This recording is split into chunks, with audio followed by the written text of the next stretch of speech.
របស់គាត់ឡងមេស្នើសុំអាជ្ញាធរមានសមត្ថកិច្ចជួយការពារសន្តិសុខសម្រាប់ក្នុងក្នុងវត្តចូលរួមសហការនិងលើកកម្ពស់វិស័យពុទ្ធិកសិក្សានៅគ្រប់កម្រិតអាជ្ញាធរមូលដ្ឋានជួយគាំទ្រជ្រោមជ្រែងនិងឧបត្ថម្ភសម្ភារៈឧបទេសផ្សេងចំពោះសាលាពុទ្ធិកសិក្សាស្នើសុំមន្ទីរធម្មការនិងសាសនាសាលាគុនខេត្តជួយបើកវគ្គសង្ឃាភិបាលដល់មន្ត្រីសង្ឃ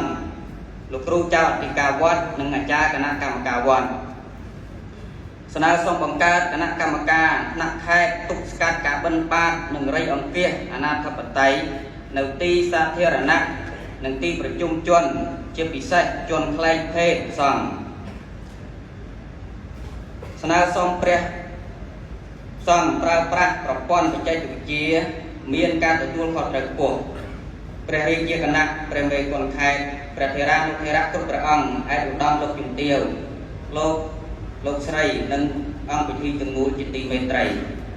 ពិធីបិទការផ្សព្វផ្សាយខ្លឹមសារសង្ឃប្រកាសអនុសង្ឃវជ្រៈមហាសន្និបាតមន្ត្រីសង្ឃទូទាំងប្រទេសលើកទី32ខេត្តបាត់ដំបងនាពេលនេះ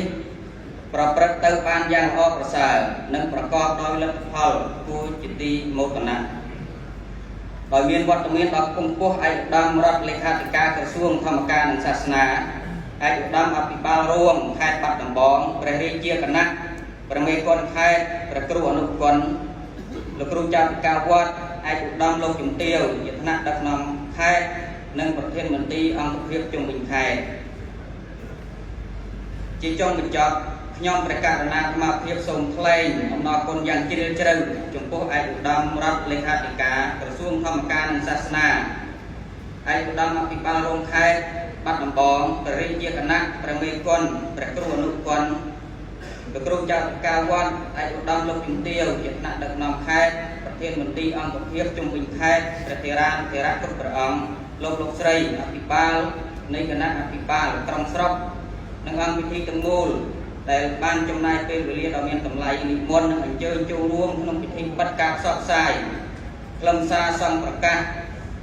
អនុសង្ឃវជ្រៈ